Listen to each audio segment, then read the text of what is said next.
Away and have a seat.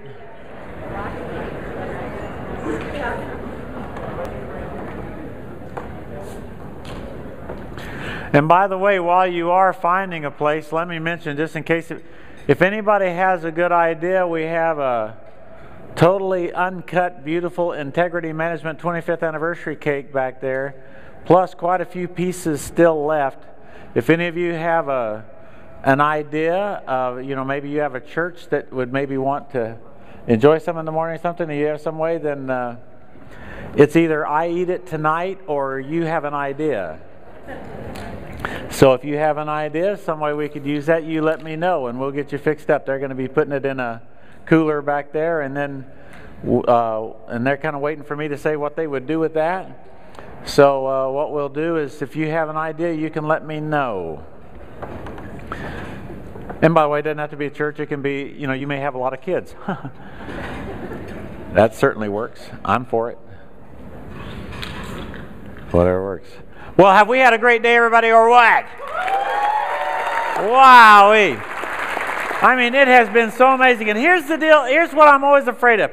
I'm always afraid when somebody has opportunity and greatness and ideas and all kinds of things in front of them, I'm always afraid that it gets stuck there and then you might miss it, and I don't want you to miss it. And so I don't have everything written down, but I tried to make a few notes of some things that I want to make sure that you gleaned from it. And I'm not saying that you didn't get it. I'm saying I want to make sure that you did, and at least when you see it, you say, yes, I agree with that. I agree with that. Or, I mean, there's just some things. So the title of this last hour, and by the way, aren't you glad we saved the best for last?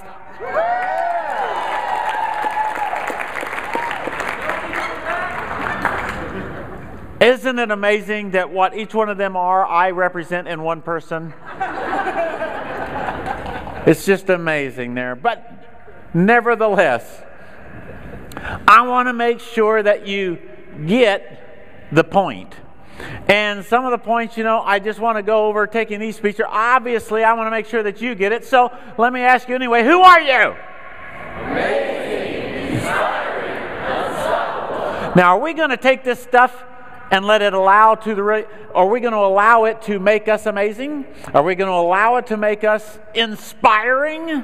Are we going to allow it to make us unstoppable? Those are the things.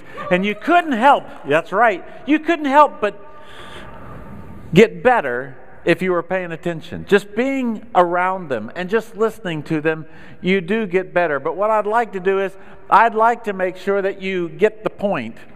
So there's nothing there. Click. Good deal. I don't think that you would question after listening to them that they are qualified to speak about these things, about being amazing and inspiring and unstoppable. Now that's pretty important, because here's one of the little points, even in success, that I want you to get that most people don't.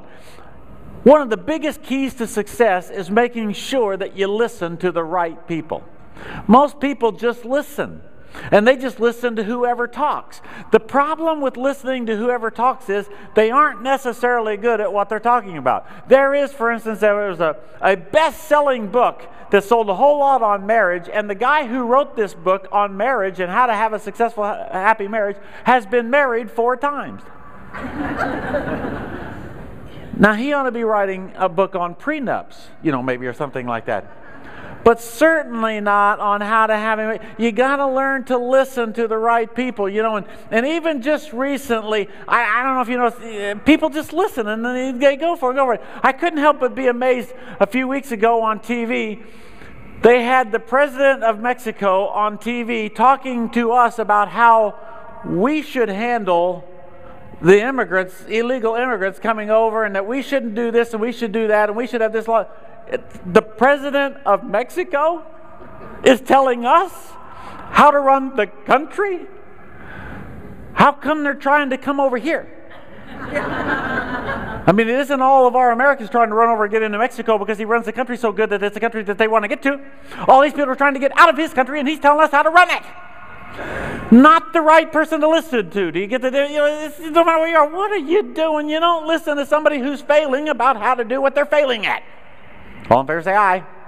Well, there's other examples. Rats. The Assistant Attorney General, what in the world was he talking about? He was talking to China, apologizing to China, talking to China about civil rights. China? Civil rights? They're not real good at it. I don't know if you know that. Probably not ones to be advising us.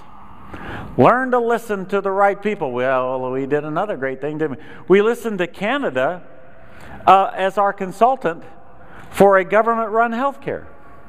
Just in the last couple of weeks here. And they're just about to go broke from what? Health care. Good ones to listen to.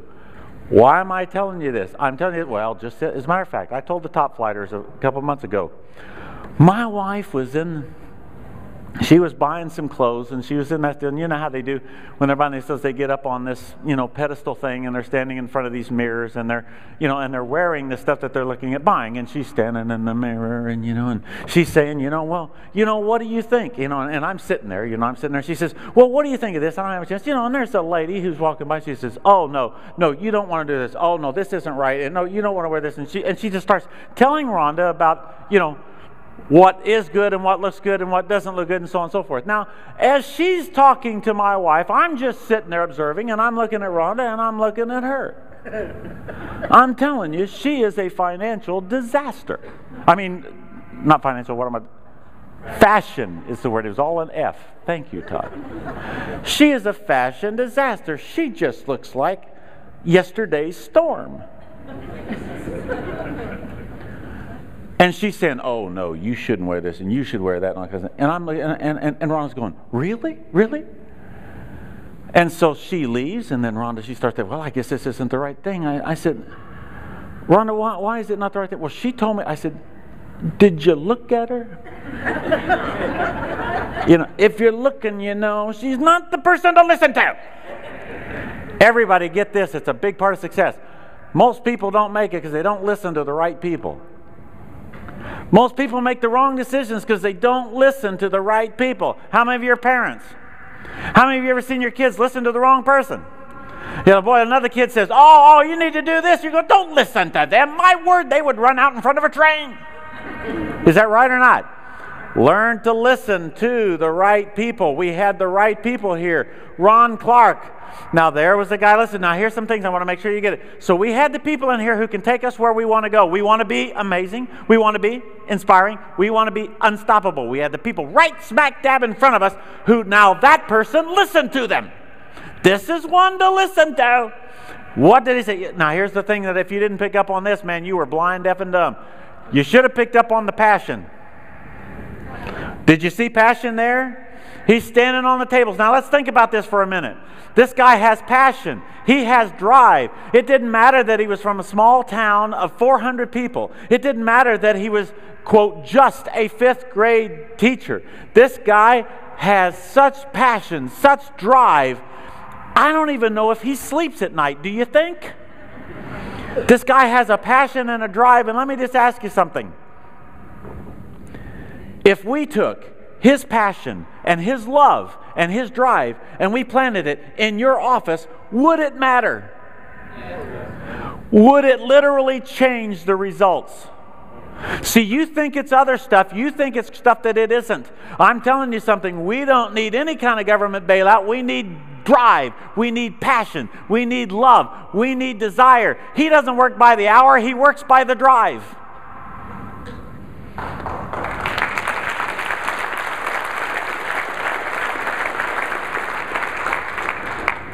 So wow, when I pick up on, I'm telling you, I think if we pull away and we step back and look at what's the point here, the point is we could have a lot more passion than we do.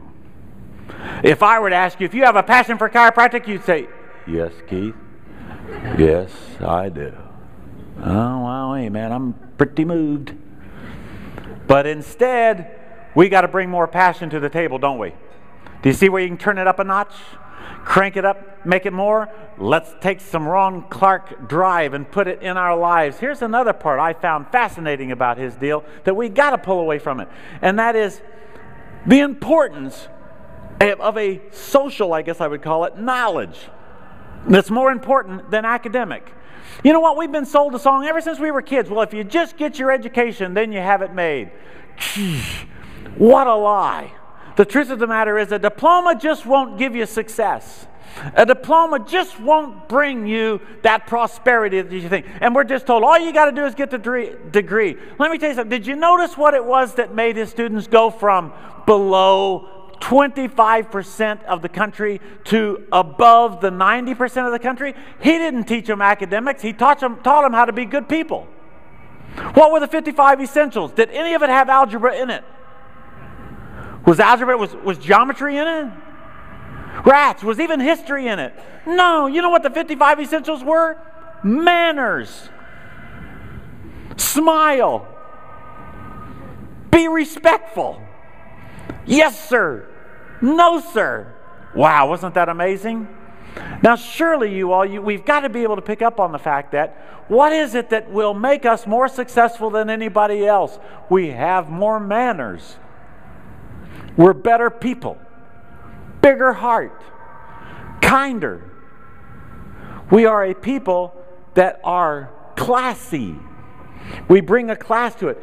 You know what he did? Here was his key. He first taught them how to be responsible human beings. And then he taught them algebra. Don't miss it. We don't get this part. He taught them how to be responsible human beings first. Now let me ask you a question. Why do we think that it would be different in the workplace than it is in school? Once they became really responsible human beings, people skills came before educational skills. And when the people skills came, the other skills followed. Now let's get the principle, you guys. Let's do this. If we took his passion and we put it in the clinic, and we took his people skills and we put it in the clinic, you know, the smile, the yes sir, the no sir, the being respectful and on. If we took all of that and we put it in the clinic, let me ask you, jerk your halos off, would it make a difference? Would it make you more successful as a clinic, as a practice? Would it change it? You know why it would change it? Let me tell you why it changes the same way as it changes his. In the first place, when you treat people with better skills, you then get it back. When you give kindness, you get it. When you give happiness, you get it. It's one of those things that will always come back to you. But the truth of the matter is, once you take his kind of people skills and you take his kind of passion and drive and love, you will so shock the rest of the world that they will run to it because they don't ever see it. You say, prove it. We did this morning. You're still in shock. Just from seeing it, you say, wow, all you did was see a guy with love and passion. All you did was see a guy who believes in being a good person. And who would have thought it? His solution for all these kids that are in dire trouble was to teach them how to be good people. We would have all gone to the school. As a matter of fact, in Florida we have these, and you probably do in your state. In Florida we have these, it's a FCAT it's called, and they have to pass these tests in order to go on to another level. And so all the schools then teach everything they can to make sure that they pass these tests, because we think that the solution is in those skills instead of these people skills first. We've got a lot to learn. Let's make sure that we don't miss the point, because it's pretty huge and we walk by it pretty quickly. Another thing I want you to pick up about Ron Clark. He brings power to the position rather than expecting the position to bring him power.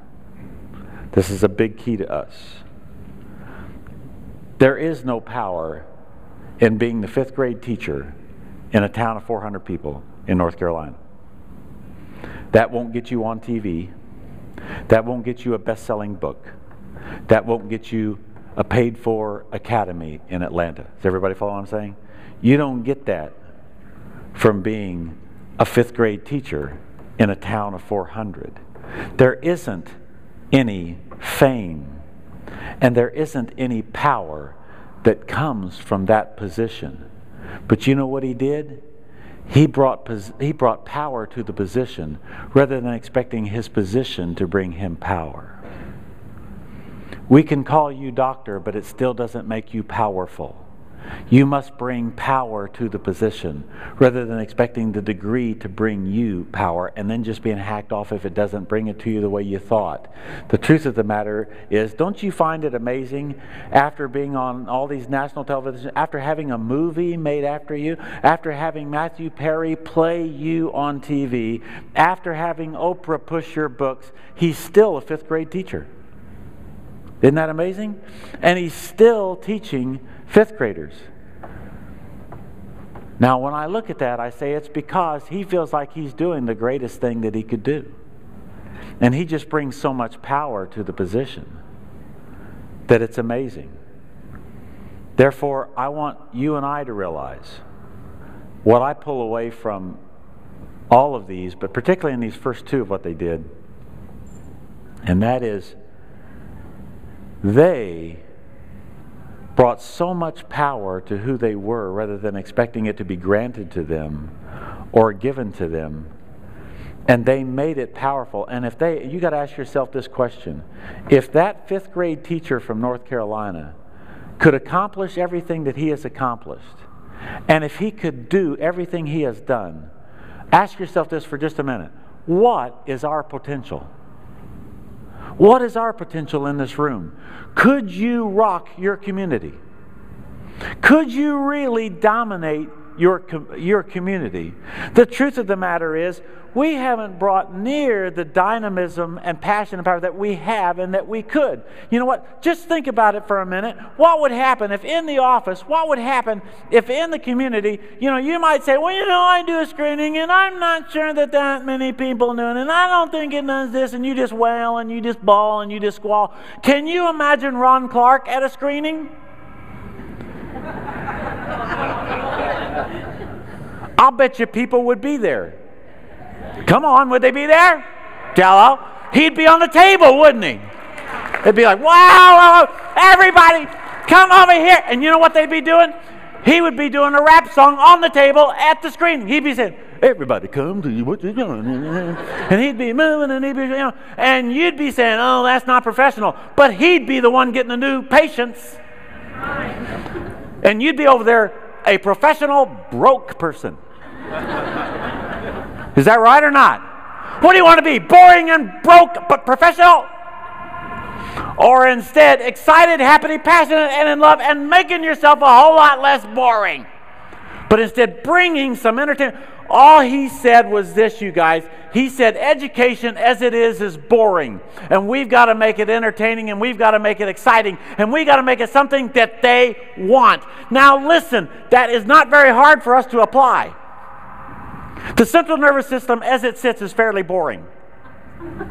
Well, let me show you a spinning spine. And I'll show you how the nerves flow from the spine up to the organs in the body. And everybody's going, wow, yeah. It's time we make it exciting, don't you think? It's time that we not miss the point. He took education that was boring and he made it something that even the kids who hated school the most loved. Now let me ask you something. Do you think we could make chiropractic lovable? Yes. Exciting? Yes. Let me tell you where it starts. It starts right here in this room. It starts with us. It starts us doing it. And then we can just pray to God that everybody copies us. I'm okay with it. I don't mind if they copy us, but shoot, some of you may have to learn some, rap songs, and some of you may have to learn a few little digs and taking it out there and doing some goofy stuff that you've never done before. I'm okay with it as long as we make it lovable and entertaining and people say, wow, wait, that's something. Don't miss the point. All in favor say aye. Aye. Pretty important. Because nothing else is going to do it for us. Another thing you got to say about Ron Clark, he lives outside the box, doesn't he? I mean, wowee. Why is it that Michael Jordan wrote that guy a check? Because he was doing something that nobody else did. Everything he did, somebody would come and say, let's do this, and it sounded like a stupid, goofy idea, and he would do it instead. All the rest of us, our answer to everything is immediately pretty much no. Hey, what if we try this? No, no, no. What do we do? No, I don't think so. Well, maybe we go. No, no, no, no, no. Guys, well, maybe yeah. And by the way, every time he went for some of those things, did people try to stop him? Yeah. Absolutely did. Principals tried to stop him. Superintendents tried to stop him. Boards tried to stop him. Everybody tried to get him to get right back into the conventional way again. And he just would not do it. They would say, nobody does it. He'd say, I don't care. Don't do this. Got to do that. He lived outside the box. And man, he made me feel like, I got to tell you, he made me feel like I've got a whole lot more growing in this area. Didn't you? Just when I thought I was pretty good at it. Whew. Now let me tell you where he came up with his ideas, though. And this is pretty crucial. How did he make the decision of where to be outside the box? Here's what he did different than everybody else in education. His motive was different than everybody else's. His motive was to impress the student. See, he was trying to impress the students. He wanted the students to love it. Now, how is that? Everything we do is hoping that other chiropractors love it. All you have to do is look at everything that a chiropractor buys, and you know that they aren't thinking at all about the patient. They're thinking about other chiropractors. They're thinking about their own selves, their own ego. My word. You go for these products and websites and newsletters and emails and things that have 7,000 pages of chiropractic education. Have you never met a patient? You really think that they're going to sit down and every week read 7,000 pages of chiropractic education? Are you on drugs? They're not going to read it. Put it in any other category. How many pages of education do you read about cavities? Have you seen what the effect of food is on the central tooth system? No, you aren't going to read it. You don't care. And you aren't trying to impress the patient. You're trying to impress other chiropractors or yourself. And how do I know that they don't read it? Because I know that even you don't read it. You merely buy it and you just flood people with all kinds of stuff that they don't need. We have to, in everything we do, in all of our procedures, in all of our education, in everything we do, we have to do it with one person in mind. Who's the person? The patient. The patient. Who are we trying to impress? Who do we want to entertain? Who do we want to make love chiropractic? So hang everybody else. Do I worry about the state association? No, because they're not worried about you and they won't write you a check. And by the way, neither will the schools. Hello? Am I getting too close to you? Getting a little nervous? Let me tell you, they're not going to write you a check. They're not going to become a new patient. Which means then I don't give a rip about anybody except for whom? The patient. Because who does Ron Clark care about? Was he worried about what the other teachers thought of his methods? Was he worried about being talked about by other teachers? Here's what happened though. Don't miss the point. He did everything thinking about the student instead of the teachers, instead of the principals, instead of the superintendents. He did it for the students. And the students responded, and the students won, and guess what the response is? Now the teachers come watch him.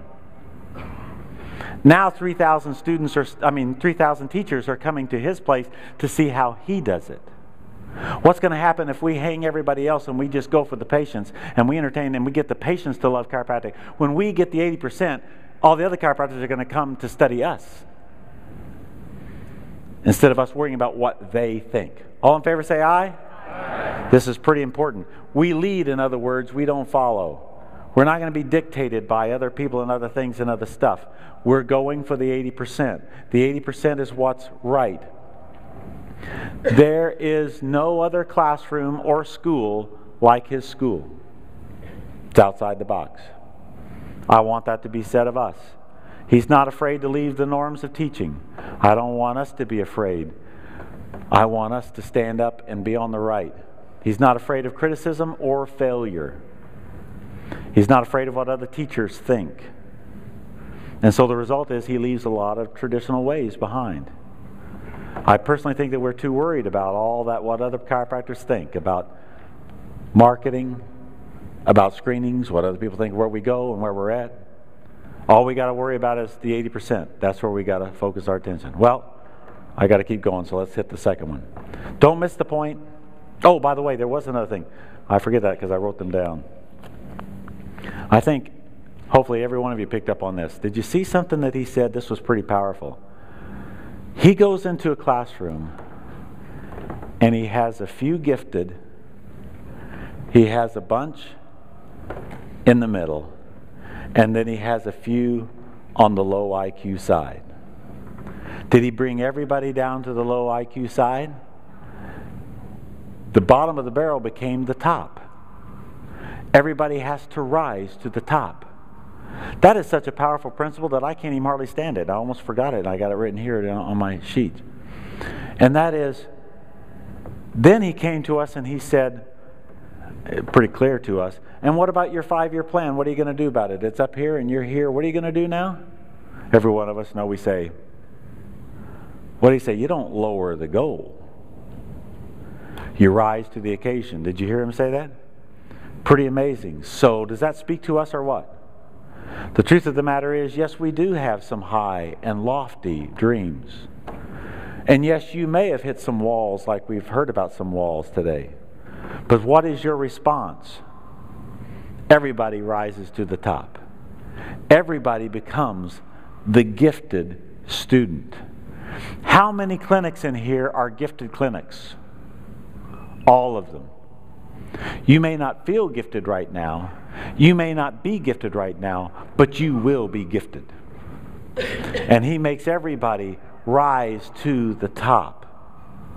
It's so important, isn't it? It was a great point. Hey, there was another point he made that you can't miss. You might have missed it kind of easy, but it was a good one. And on that journey upward, did you hear him say that they celebrate on the way up? There was a celebration clause he had in that thing. And that celebration clause, you realize how hard that is for us? That's harder for us than even some of this other stuff. Because even when I was trying to have you do it this afternoon, see, we'd forgot it by this afternoon, and we were not applauding at all, and then we kind of applauded, kind of, sort of. Right? We'd already stopped the supporting each other and the yay, somebody made it, yeah! We're not too good at celebrating the wins, you guys. Now, I'm telling you, we can really point out the failures. But a lot of times, I know every one of the coaches in here will tell you how many times that they've had a doctor who had hit all their goals or who had even gone past them. And when they got there, the doctor didn't even know it. They had to point it out. Really? We did that? You mean we did good? We're not too good at finding the wins, you guys. There needs to be more celebration. We need to celebrate more. We need to say yay. There needs to be more applause. We need to learn how to take a bow.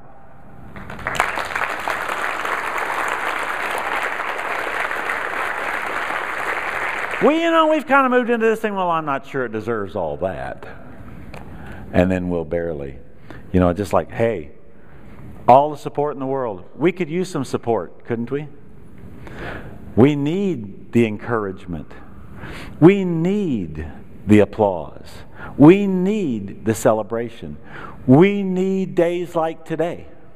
We need weekends like this weekend where we stop and look at and celebrate and get this stuff and start doing it right. Because if we do, we're going to do better. We're going to do, as I would say, gooder. Another one. He did say this, be specific on what you expect. That was a pretty good little point that I just wrote down. Be specific on what you expect. A lot of people never feel like that they hit their expectations because they weren't even really sure what they were. Therefore, whatever you hit probably wasn't it. Be real specific, he said, on what you expect. And then when they didn't, he said, well, we must not have been specific enough on what we really expected. But he said, if people know what's expected, they'll do it. Need to be specific. I like that. Well, let's move to Quentin Aaron.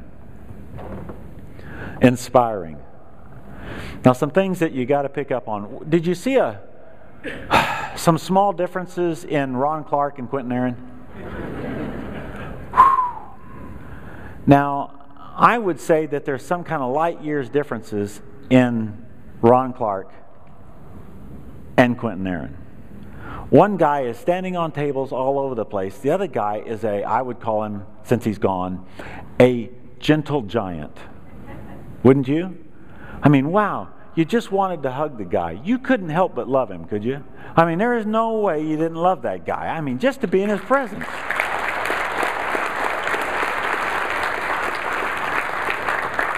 And you know, you got to ask yourself, how do you love somebody that's scary? Because he looks like he could crush you. But you say, no, this is a gentle giant, and he had a smile and a magnetism. Now, you know what that tells us? That tells us that success comes in all types of personalities, all types of shapes. Would you say there was a slight difference in the shape of Ron Clark and in the shape of Quentin Aaron? And yet both of them are stars.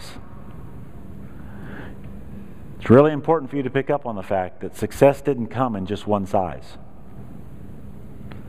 Success came in two totally different forms, two totally different personalities. Now, you know, you say, but you told us that we should have the passion and drive of Ron Clark. And I say, yes, you should. You say, well, Quentin Aaron didn't have that. I'm saying, were you not watching? He had the passion to come from the Bronx of New York with absolutely nothing. His mother and his brother, and they had no income. This guy was sitting outside an apartment ready to be evicted, and yet he was trying out for a role on The Blind Side. You don't call that passion? You had a guy who was on his own, walking past who knows how many people offering him drugs and alcohol and everything that there is to offer. He had all these people begging him to go in wrong directions, and he didn't take it. You don't call that passion? You don't call that drive? Just because he's gentle doesn't mean he isn't passionate and has strong drive. Let me tell you this about that guy. One of the things that kind of bothered me about him is he made some incredibly difficult things look incredibly easy. He made you think it was nothing. It was a lot. Because what I can't help but pick up on is outside that evicted apartment where he was with his mother who was sick and his brother who was younger than them, outside all of that, he still was able to come up with a dream to be a star. He still had the audacity to stand here and say, it's what I've always wanted. I wanted to be a star. Wow, amen. That's passion. Boy. And if you jerk your halo off, you have to admit, if he were one of the people sitting in the crowd and there were no labels on any of us, and we said in this crowd, we're looking for a possible star to star with Sandra Bullock, would he have been the one you'd have picked? Come on, halo heads. Would you have picked him? Would you have picked him to be the one to move from New York to LA to become a star? Or would you have said, you know, you might ought to go for a construction job? What would you have said, you guys? And you know what would have been the shame? Is by our consulting of looking at him and putting him in a box, he would have missed his dream because we would have told him he couldn't do that. We would have told him, we would have said, you know, what are the odds of you becoming a star in L.A.? Quentin. I'm thinking no, wouldn't we? Whew. That's why I want us to be sure that we're not guilty of squelching somebody else's dream. And I want to be sure that we're guilty of making sure we encourage everybody's dream. In here this afternoon, I want to make sure that you know I'm absolutely 100% confident that the dream that resides in you is possible and can happen, and that it starts with you, and that regardless of the circumstances that you may describe to me, there aren't any circumstances that you can describe that are going to change my mind. My mind is made up. Your dream is real. My mind has been absolutely put in concrete. I am totally and 100% convinced that the dream that you have, the real dream inside of you, is a reality. and that once I can convince you of it, then it's over. Then there isn't any amount of poverty or past or problems. Rats, I can tell you, I'm thankful that I do know who my dad was. I listened to him, and he says, I don't know who my dad is. I never met him. He wasn't there when I was born. And I'm thinking, and my dad is my hero. If I removed my hero, whew, that's a mean strike, you guys. What are you thinking? And then there's other strikes too, aren't there? And then I'm listening to him and he's saying, my mom is the reason I made it. He says, my mom is the one who turned in my video. He said, my mom is the one that made me do a video and said I could get that part. And I said, how did you learn about The Blind Side? How did you even learn about the movie? And who did he say? His mom found it. His mom found it. And then what did he tell us? But she didn't live to see the movie. Wow. Is that a story, you guys, or what? The truth of the matter is, success comes in all sizes. Success comes in all personalities. And success comes regardless of all past hurts and failures. It can come out of absolutely nothing. Is that good news or what? You know, that's good news.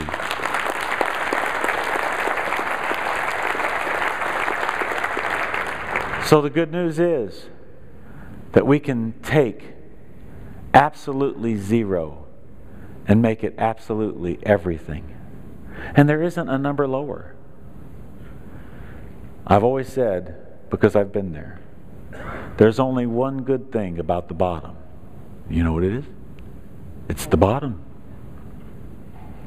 Once you finally dropped, and the slide to the bottom can be really, really traumatic. The slide to the bottom, man, you hit a place and you go, I can't go any further. Oh, this is as bad as it gets. And yeah, you can go lower. Just when I thought I couldn't go any lower. Nope, went lower than that. And sometimes you just keep going until finally there's this thud of the bottom. And then once you're at the bottom, then there's only two decisions. Stay there or get up. I've fallen, but I can get up. And the truth of the matter is, for every one of you in here, that is your option as well. I think sometimes another lesson that I learned from Quentin is that he seemed to make everything simple. Did you notice that? Everything was simple. It just seemed simple to him. I think sometimes we make things too hard and too complicated and sometimes too educated. I think sometimes we study the odds too much. Believe it or not, I think we worry too much. Do you all think that? I think we worry too much instead of celebrate as much. I think we worry too much about the stars that could be chosen. Here's what I think about. You know what might have stopped me if I had been Quentin? Looking around at all the people who could get the part. Looking around at the logical people to get those leading roles. People who have more experience. People who would be better looking. People who have more pull. People who have more money. People who have more influence. People who know how to get in those places more than others. You know what I'm talking about? Wow, by the time I build the case, I'm ready to not put in my video. Because I can come up with all the reasons of what all the other stars have. Have you ever built a case against yourself with your clinic?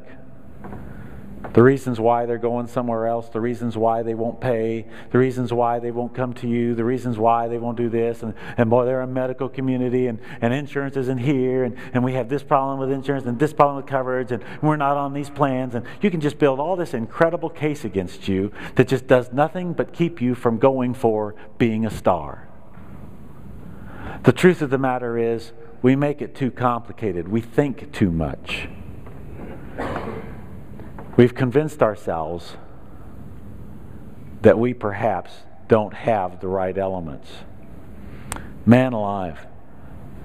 He had every reason to think. You know, the first time I talked to him on the phone, I got him on the phone to kind of talk to him about doing this thing, and we were on the phone together, and really, I'm pretty sure out of that conversation, I'm pretty sure that I only got one word out of him in that whole conversation.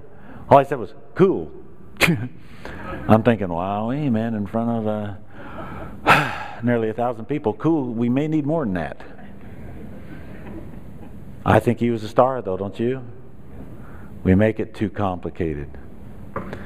Hey, by the way, there's a show that Ryan got me to watch. Coaches that you're in here, I wanted to mention this on a consulting call.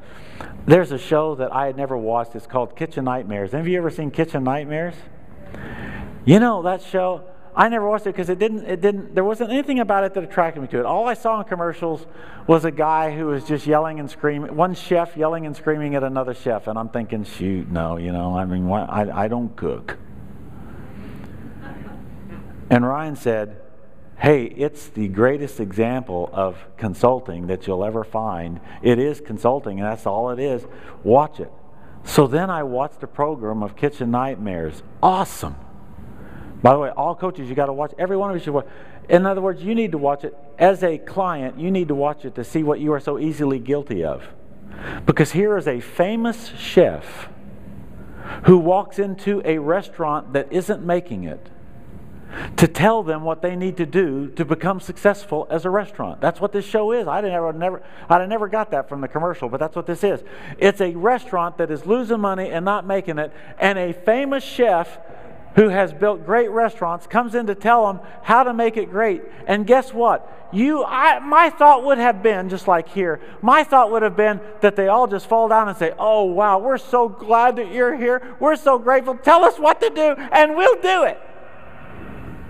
Watch the show. That isn't the way it goes. They don't say thank you or no. They kind of listen and they just look at him like, you're nuts, you're crazy, and no, we're not going to do that. No, we're not going to do that. And on this particular show that I watched, he just had one simple thing for this chef. They had a chef, and this chef, he was doing it his way, and he would make this concoction of stuff. I don't know much about it. But the guy told him, the famous guy said, it's too much. You got way too many tastes and too many foods. Keep it simple. There should only be 1 or 2 or 3, but you've got 17 in there. Cut it down, make it simple. You know what? The guy argued. He wouldn't do it. Amazing, isn't it? By the way, on this show, the guy also said, let me tell you the 3 most important things about the restaurant business. I'm thinking, the restaurant business. Well, I don't know if that applies to us. 3 most important things about the restaurant business. Customers, customers, customers. There's a thought. What do you think is the 3 most important things about the chiropractic business? No, it's tables, orthotics, nutrition. Boy, you guys get goofy, don't you? Goofy. No, it's patience, patience, patience. Oh, you can come up with all kinds of things, but it's, that's the 3 most important things. Probably ought to do stuff to impress them. All in favor, say aye. Aye. So you may want to pay to, pretty interesting anyway. You'll watch that show and you'll say, well, they're crazy. Why don't they listen to them? And then you'll know exactly what I'm thinking. Here's another thing. Simple wins. Another thing that I don't want you to miss the point on. Noble wins. I like that, you guys. That's a good point that I don't want you to miss. Noble wins. You could probably tell from my questioning him that there was one of the things that stood out in my mind that was amazing is how he was able to choose nobility and never did sacrifice his integrity to become a star. And I would tell you this, if anybody had the right, he did. But man, he chose the high road. His life was uncompromising. And the interesting thing was his movie was too, wasn't it? The movie was noble. And I don't know about you, I think I can say this easier now that he isn't here. But I don't even think he had to act. I think he played who he was. I think when he was in those positions in the movie, that he acted exactly the way he would have acted had it been him in that situation. He's noble. A character. An integrity. The interesting thing was the movie had that too, and that's why it was called the surprise blockbuster of the year. Because everybody thinks in order to be a blockbuster, you got to be a slut. You got to be cruddy. You got to be vulgar. You got to be a crook. You got to have an ending that isn't good. They made a movie about a guy who was good.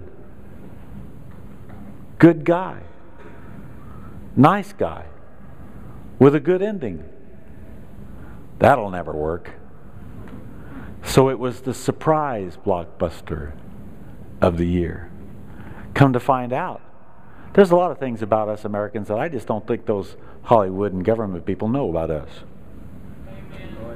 You know what? I don't think they realize we're really good people. What do you think of that? We're good. We like good. We even love America.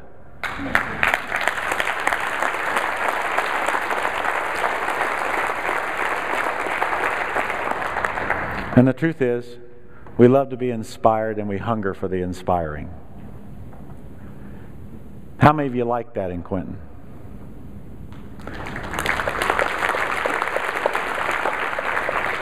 Then I've got one message for you. Be it. Be everything we're talking about here. Be it. Decide to inspire people. Decide that you're going to take some people who need help and you're going to help them. If you haven't gotten somebody on the Loan Coach program, get them on the Loan Coach program. Why? Because you need to help somebody, for crying out loud. This universe isn't here for you. You're here for the universe. You're here to make a difference. Help somebody. Let's do something outside of ourselves. Did you notice that these stars, everything they were involved in was involved in something that was outside themselves? Did you notice that Ron Clark had a best-selling book, and where did the profits go? Did you notice? Did you notice that Melanie Roach, what is it that she wants? What is it she's giving for? Where is it that she spends her time right now? Where is it? Cure for autism. Successful people are giving people. They just are. Unsuccessful ones are takers.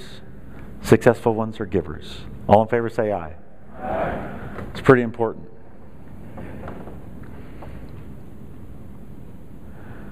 Let's talk about Melanie. Unstoppable. I think we could all be in pretty much agreement.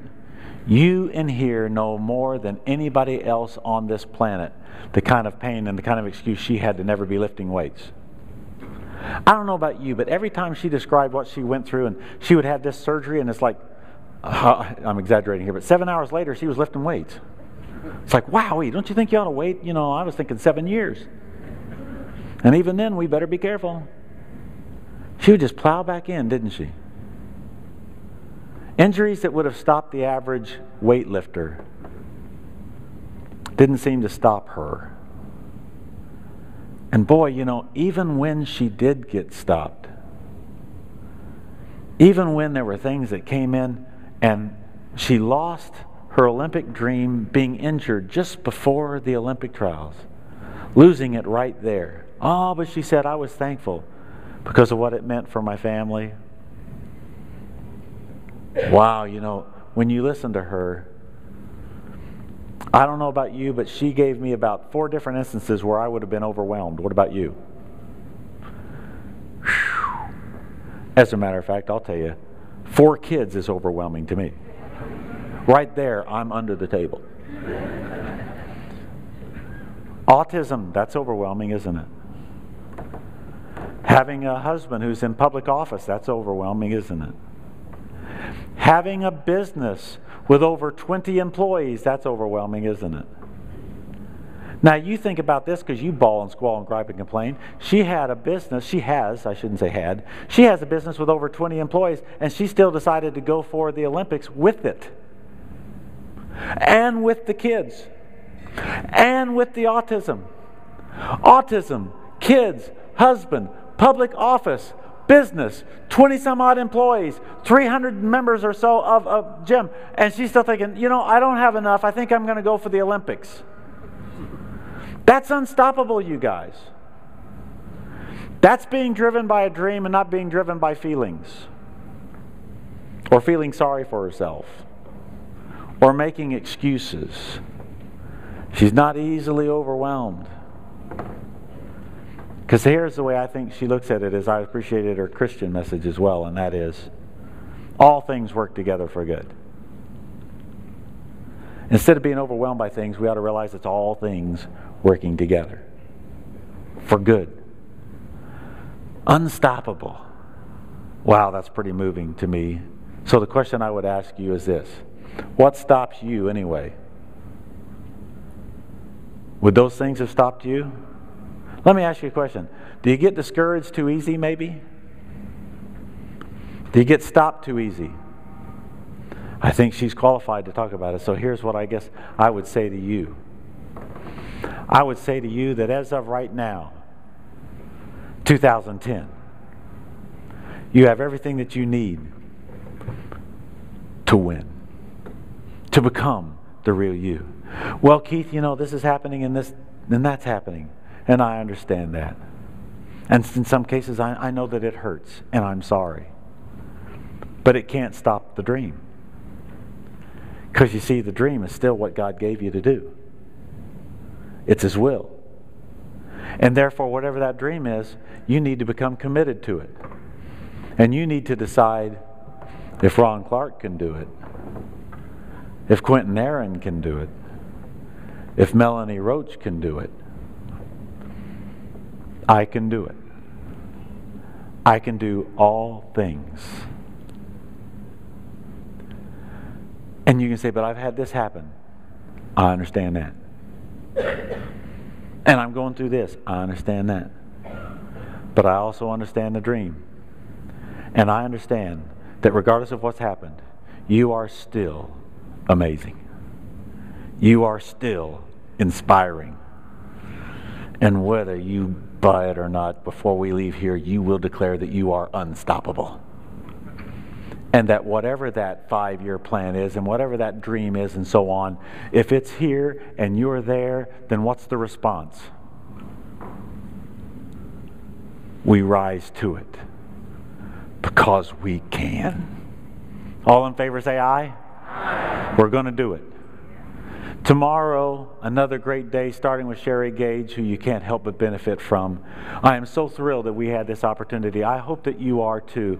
Don't miss the point. Who are you? Amazing, inspiring, unstoppable. That is right. And I'm thrilled you are. Have a good evening. Have a good evening.